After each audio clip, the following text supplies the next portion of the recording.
Des millions de pèlerins catholiques et orthodoxes viennent chaque année de partout dans le monde sur la Via Dolorosa, la route de la souffrance, en empruntant les chemins sinueux de la vieille ville de Jérusalem.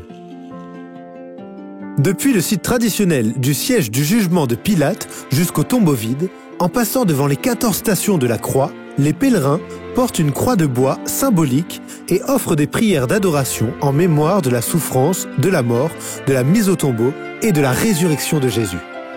La Via Dolorosa finit juste ici, à l'église du Saint-Sépulcre, qui contient les 5 dernières stations de la croix.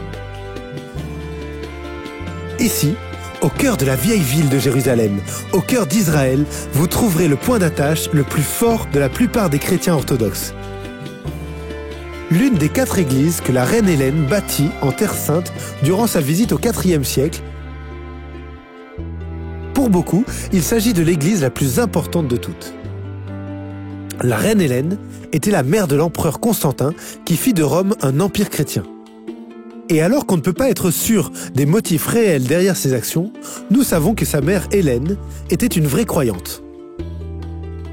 En convainquant l'empereur de sponsoriser ce que certains appellent la première exploration archéologique au monde, la reine fit le voyage difficile et dangereux pour poursuivre la vie, la mort, la mise au tombeau et la résurrection de Jésus.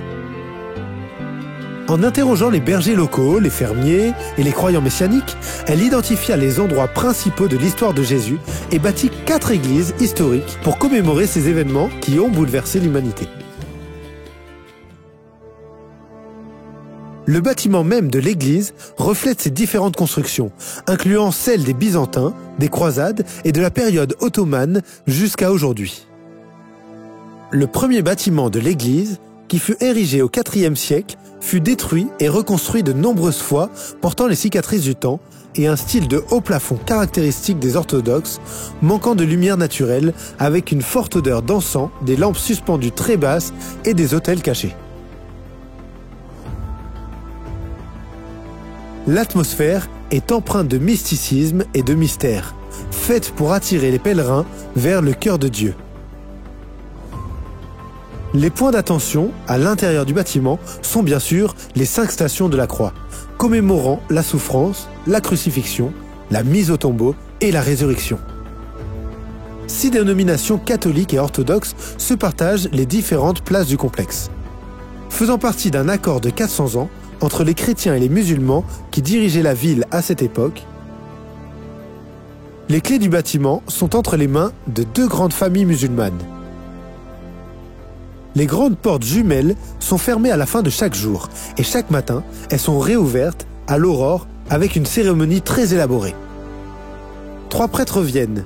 L'un reçoit les clés du gardien des clés musulman, le second tient l'échelle et le 3e grimpe l'échelle et place la clé dans le loquet. Ensuite, les 3 prêtres ouvrent grand la double porte en bois et ouvrent l'église pour un nouveau jour plein d'activités. Alors que des millions traversent ces portes chaque année et cherchent à s'approcher du cœur d'amour de Dieu et plein de grâce envers les pécheurs, les cris de Marie traversent encore l'atmosphère lourde lorsqu'elle pleurait. « Ils ont enlevé mon Seigneur et je ne sais où ils l'ont mis. » Aujourd'hui, c'est à votre tour de trouver l'amour de Christ et le pardon alors que vous passez sous le hall obscur et mystérieux de cette grande église.